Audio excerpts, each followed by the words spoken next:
舔共陆配最近在台湾可是闹出一出大戏，有这么几位嫁来台湾的大陆新娘，一边享受着台湾的生活福利，一边高喊着祖国万岁，台湾早晚是中国的。这不，最近其中一位小薇姐姐婚姻触礁，闹离婚之后情绪崩溃，在网络影片里对着镜头放话，扬言等我回中国后一定要拿下台湾。据传她的台湾丈夫对她的所作所为早已忍无可忍，这次索性断开关系。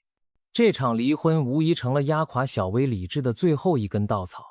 听听这台词，仿佛反派角色上身，把网友都惊掉下巴。这是真人真事还是在演电影啊？事情可一点都不玄幻，这场争议就是发生在我们眼前的现实。今天我们就来好好扒一扒这桩舔共陆配事件的来龙去脉，看看这几位传奇女性如何成功把自己从台湾网红变成全民喊打的对象。过去几十年，不少台湾人因为各种原因，包括自由恋爱、媒妁之言等方式，娶了中国妻子或嫁给中国丈夫。其中，台湾男人娶大陆女生的例子相当多。这些大陆媳妇来台后，就是所谓的陆配太太。根据统计，近30-40年来，嫁来台湾的中国籍配偶累计超过30万人，是所有外籍配偶中人数最多的一群，其中绝大多数是大陆新娘，也有少部分是大陆新郎。整体而言，多数陆配和台湾家庭相处融洽，努力适应在地生活，但也有一些人在文化适应、家庭相处上出现困难，产生失落感，甚至认同冲突。理论上，跨海峡的爱情故事应该是两岸交流的佳话，结果有些陆配来台久了，却没爱上宝岛的价值观，反倒爱上了在网络上爱国秀忠诚。所谓舔共，字面意思就是舔中国共产党，形象点说，就是对着北京方向表忠心，用力歌颂祖国之类。当这种行为出现在台湾的中国籍配偶身上，就有了舔共陆配这个称号，可不是在夸人，完全是讽刺意味。台湾社会对陆配其实一直有各种讨论。一般外国配偶在台湾住满一定年限，可以申请入籍拿身份证，但对中国籍配偶有特别规定，通常得等待6年以上才能规划，而且过程审核也更严。这也是因为两岸关系敏感，政府担心有人假结婚渗透等等，所以不少陆配会觉得待遇不公平，心里有怨气也是事实。另外，很多陆配刚来台湾，人生地不熟，有的也会想念大陆的家乡和亲人。如果夫家对他们不好，或生活适应不良，有些人难免越想越委屈。思乡情切加上网络上随手能看大陆资讯，就可能越看越爱国，越想越偏激。久而久之，就出现一群人在台湾土地上高喊中国爱国口号的奇景。这次闹最凶的主角之一，就是刚刚提到的小薇，本名不得而知，网络上大家都叫她小薇或写作小薇。她来自中国贵州，嫁来台湾已有12年了，还生了3个孩子。也难怪她后来一直强调自己是3个孩子的妈被欺负，希望博取同情。不过照理说，成了3娃的妈，台湾就是她的第2个家了吧？结果这位姐不但没把台湾当自己家，还经常在网络上发表让台湾人火大的言论。她在中国的抖音上开设账号，名称直接叫台湾省夫妇3个孩子。各位，光这名字就很有内味了，直接把台湾称作台湾省，统战味十足。小薇时不时就在影片里挥舞5星红旗，大喊两岸一家亲那套说辞。她拍过的片段包括什么呢？比如有次天空出现军机飞过，她就装出害怕的样子，喊着哎呀，台湾上空都是飞机，好可怕，要快点回家了。回家指的当然是她心心念念的祖国中国。同时她还公开支持中国颁布的反分裂国家法，把自己打扮成一个爱党爱国的小粉红网红。长期以来，小薇在抖音上累积了一批崇拜她的粉丝，毕竟她作为身在台湾的中国媳妇，讲起两岸话题来有种卧底现身说法的戏剧效果。在对岸那些爱国网友眼中，这姐姐简直是巾帼英雄，人在敌营心向祖国，在所谓敌方阵营仍坚持宣扬祖国统一大业，太感人了。于是小薇凭借这套爱国言论成功博取了不少流量，妥妥的把吃爱国饭这件事玩得明明白白。什么是爱国饭？简单说，就是用爱国表现来换取关注和好处。对她而言，关注度本身也许就是收益，不论是真金白银的打赏，还是粉丝的崇拜，都是爽利可见的收获。然而你在台湾搞这种我是中国人，我骄傲，台湾迟早统一的把戏，终究是玩火。刚开始也许很多台湾人并不知道他在对岸社群平台上这样放飞自我，但纸终究包不住火。今年年初开始，小薇的所作所为陆续被台湾网友发现了，尤其这阵子台海局势紧张，民间对中共统战敏感度拉满，一听说岛内竟然有人公开鼓吹武统，大家能忍？事情爆发的导火索之一是另一位和小薇志同道合的姐妹，网名叫亚亚，在台湾的陆配网红。现在介绍第二位主角亚亚，她本名刘振亚，湖南人。亚亚也是10来年前嫁来台湾的，她在大陆的社群媒体上非常活跃，经营亚亚在台湾账号，光抖音上就有45万粉丝，算是一个小网红。她的套路跟小薇差不多，就是拍自己和孩子在台湾的日常，再顺便加点政治调料。她语出惊人的金句包括台湾必须回归祖国，希望某艘解放军大舰成军后第一功就是收复台湾等等。是的，你没听错，他公开期待解放军武力收复台湾，这听在台湾人耳里无疑是赤裸裸的威胁，活生生在唱衰自己目前居住的地方。亚亚拍这些影片，对象明显不是台湾观众，而是远在对岸的网友，甚至中国官方也默默给他撑腰。中国国台办旗下的中国台湾网频道还转发过他的影片，可见他的言论很对北京当局的胃口。毕竟有一个人在自由民主的台湾替共产党说话，多么魔幻又方便宣传，意思就是你看连台湾那边的人都向往统一。亚亚某种程度上成了统战样板戏的演员。不过亚亚在台湾这边可是埋下地雷了。今年年初，有一位知名反共 YouTuber绰号八囧的台湾网友看到亚亚的影片后大惊失色，心想这还得了。于是八囧直接向主管移民事务的内政部移民署和陆委会检举亚亚。他收集了亚亚鼓吹武统的视频证据，上报官方单位。这可把相关单位也惊动了，没想到在台湾住了这么一位公开喊打喊杀的角色。移民署随即展开调查，约谈了亚亚。亚亚一度激动发飙，事后他自己拍片哭诉，说被欺负、不公平等等。但不管他怎么喊冤，调查后认定事实明确，刘小姐确实发表了宣扬中国武力犯台的言论，这已经踩到底线了。据了解，移民署甚至怀疑他背后可能有对岸统战团队在策应，因为他发表的观点和北京官方口径几乎一模一样。根据两岸人民关系条例的相关规定，这类行为属于危害国家安全或社会安定，移民署有权废止其在台居留资格。于是2025年3月中，官方正式对外宣布废止刘振亚的依亲居留许可，限他10日内离境，简单说就是要请他走路，驱逐出境了。消息一出，台湾社会一片叫好声，有人网友拍手称太好了，终于把这种吃台湾米砸台湾锅的家伙赶走，甚至有人说可以开香槟庆祝，直呼舔共中配全部滚回对岸。可见积累多时的民怨在此刻大爆发，平常对这些亲中行径看不顺眼的人早就忍很久了，这回政府强硬一次，大家当然拍手称快。然而故事还没结束，被点名的亚亚可不打算束手就范，他马上跑到 YouTube 等平台痛哭喊冤，坚称自己从没主张武统，声称那些激进型言论不是他讲的，是有人伪造账号抹黑他。这套说辞在网友听来无疑是不是我发的，是我账号被盗的翻版借口，颇有欲盖弥彰的味道。他还哭诉说他一直热爱和平，绝无恶意。另一方面，他也立刻祭出法律手段，通过律师向法院申请停止执行移民署的处分，希望能暂缓被赶走的命运。在那段时间，亚亚频频出现在媒体上，声泪俱下的辩解，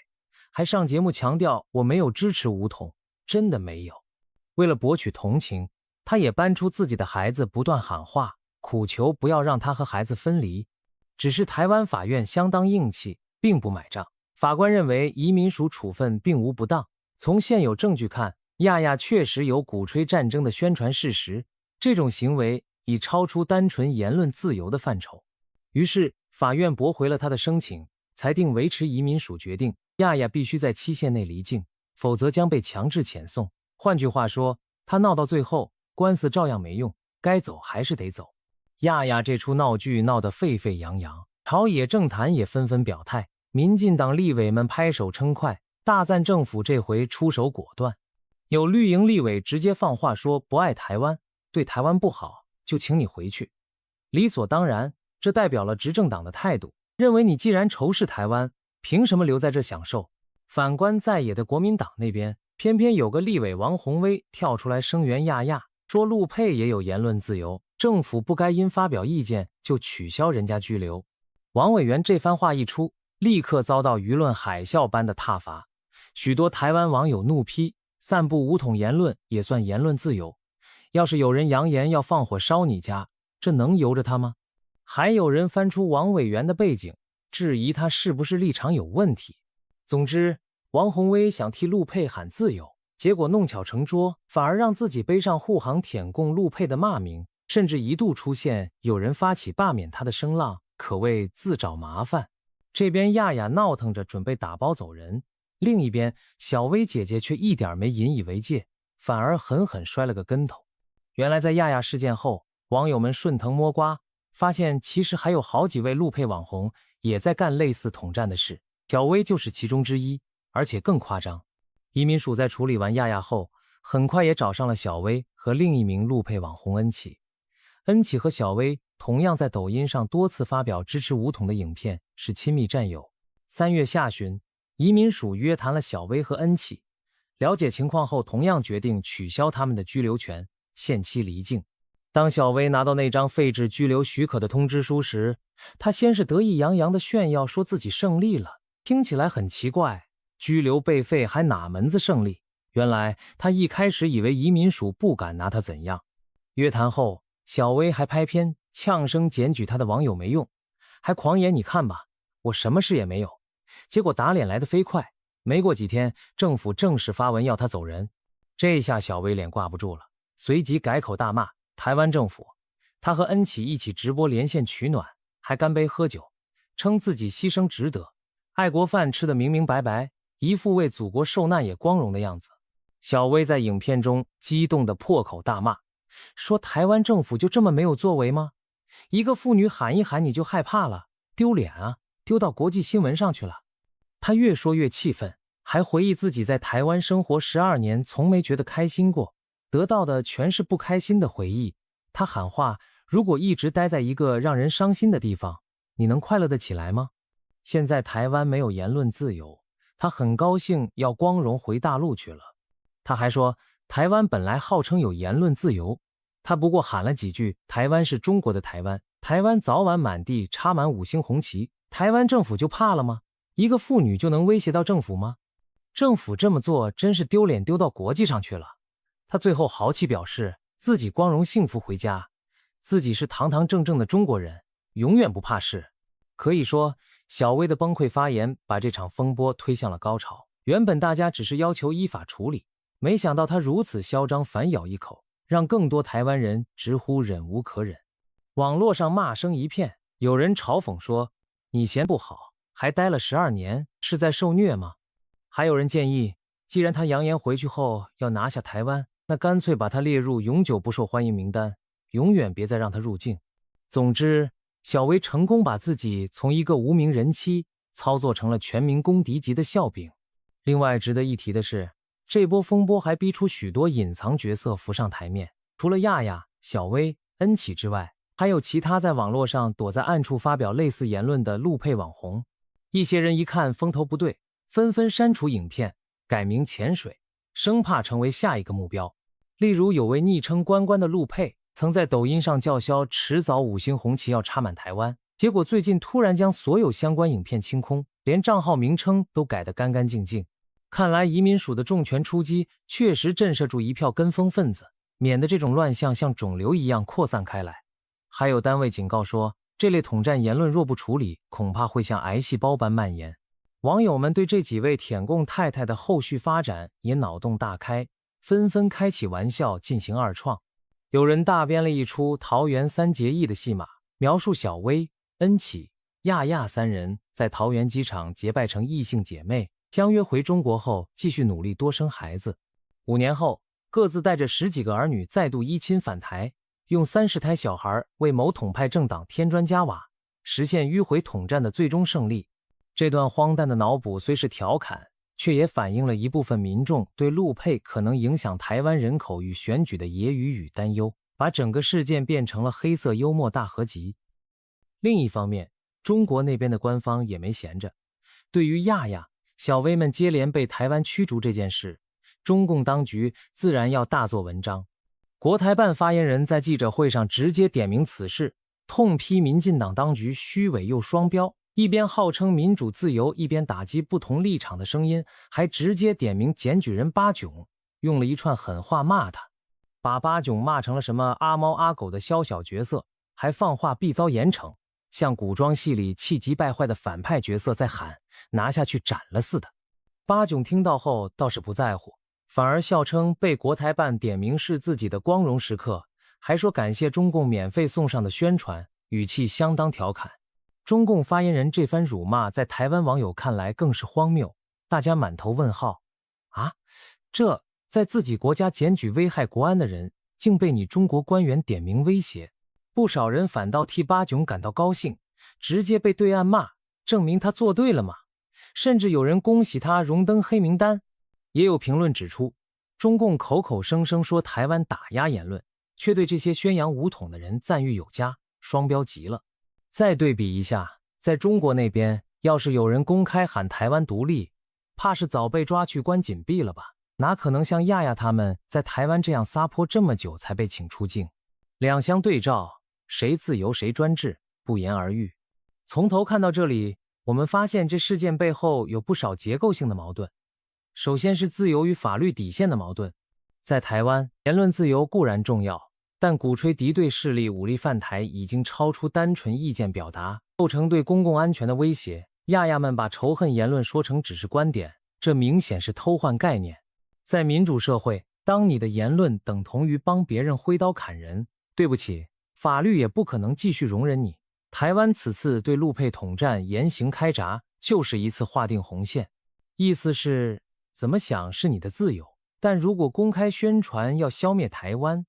那就请你立刻打包回老家。其次是身份认同与社会融合的矛盾，这几位陆配在台多年，却始终认同自己是中国人，对台湾毫无归属感，一点没融入这块社会，反而把台湾当成他们宣誓忠诚的舞台。从小薇口中说出她在台湾12年都不开心，可以猜到她在这里可能过得并不如意，也许是婚姻不幸福，也许是文化冲突，也许单纯就是她不愿意融入。结果越想越怨，干脆把怨气转化为对台湾的否定，最后走上极端言论的道路。反过来看，并非所有陆配都这样，也有不少嫁来台湾的陆配非常热爱这里，把宝岛当成自己的第二故乡。有一位中国籍陆配网红何新瑶，曾在网络上直接开呛王宏威的言论自由，说是狗屁话，大力支持台湾处理那些鼓吹武统的乱象。可见陆配群体内部也有分化，有的人早已抛开大中国迷思，全心全意在台湾安家立业，而有的人依然对所谓祖国念念不忘。这背后反映的就是两岸价值观的碰撞，自由和专制的对比，真不是换个环境就能轻易改变的。再来，这也牵扯到台湾社会对陆配的刻板印象和政策问题。就像前面提到的，一些台湾人长期怀疑某些陆配是假结婚真渗透，甚至觉得陆配会拖垮健保等社会资源。尤其健保议题上，前阵子网络上疯传一种说法，声称如果缩短陆配规划年限，陆配的父母就能无限制来台免费用健保，每个老人都可能花掉400-500万健保金，把台湾医疗吃垮。虽然这种耸动说法经查证是夸大不实的，但它之所以传得起劲，也是因为部分民众的疑虑确实存在。就在去年年底到今年初，立法院讨论要不要把陆配入籍年限从6年缩短为4年时，就引发很大争议。支持者认为，陆配既然是咱们的配偶，就该比照其他外籍配偶，没必要差别待遇。反对者则担心陆配更快拿到身份证后，会加速把年迈父母接来台湾，恐增加健保与社福负担，社群上甚至有医师发起联署反对中配双亲来台，用健保形容得十分严重。一时间健保署也被问到满头大汗，还说没有相关资料，直到有立委调出统计数据，才发现目前陆配及其亲属在台湾缴的健保费其实比使用的还多，并没有造成亏损。当然，如果一下涌入许多高龄陆配，父母要长期洗肾开刀，健保压力难免增加。但这种情况其实有管控机制，远不是某些人渲染的末日情节。可见有些恐慌是被以讹传讹放大的。话说回来，这议题背后还是隐藏着部分台湾民众对中国的不信任，以及对自身资源分配的焦虑。一碰到陆配相关话题，难免就让人联想到统战渗透，理性讨论往往变得困难。所以像亚亚、小薇这些人一出事，网络上免不了出现把所有陆配都拖下水的言论。有人带着情绪质问，到底还有多少卧底陆配潜伏着，甚至怀疑每一段跨海峡婚姻的动机。这其实对那些无辜只是认真生活的陆配也不公平。总的来说，舔共陆配事件闹到这个地步，短期内相关单位势必更加严格监控陆配的动向，类似鼓吹武统的统战言论只要出现，就会被立刻就来处理。对陆配群体而言，这或许也是一次警惕，提醒他们享受台湾自由的同时，也要遵守台湾的法律，并尊重这块土地。毕竟天下没有白吃的午餐，你一边住在这里想医疗福利和小确幸，一边却希望解放军飞弹快点炸过来，任谁也容不下。对台湾社会来说，这件事则再次凸显了在开放与安全之间取得平衡的重要。大多数人欢迎真心来成家的配偶，但对于那种吃里扒外的统战分子，该出手时就得出手，绝不能心软。最后再看看小薇离境前的豪言壮语，他不是扬言回中国后要拿下台湾吗？许多台湾网友酸他，好啊，等你骑着解放军坦克再回来啊。还有人开玩笑脑补剧情，小薇回到老家后也许能当上一阵子爱国网红，被当地媒体采访风光个把月，但要说拿下台湾，他大概也只能在视频里过过嘴瘾。毕竟真要论及动手，他恐怕也只能拿锅铲在厨房比划比划而已。这场闹剧到了尾声，其实大家心里都有数，那些高喊统一的陆配们不过是跳梁小丑般的存在，离开台湾他们也翻不起什么浪花。话说回来，这些人回到中国后或许会被短暂捧为爱国斗士，但热度一过就各奔东西，祖国也不可能养着他们一辈子。失去了在台湾的自由环境，他们会不会有那么一丝丝不习惯，甚至后悔？嘴上也许不会承认，但现实冷暖恐怕日后自有体会。两岸联姻本该是理解与融合的桥梁，而不是对立与渗透的工具。如果选择了台湾这块土地生活，就请真心尊重彼此的差异，好好珍惜这里的自由。要不然你大可以选择离开，此处不留爷，自有留爷处，没人会留恋一颗不爱这里的心。至于像小薇、亚亚们这样的角色，就让他们满怀报效祖国的幻想回到日思夜想的地方去吧。台湾人挥手送行，真心祝他们一路顺风，永不再见。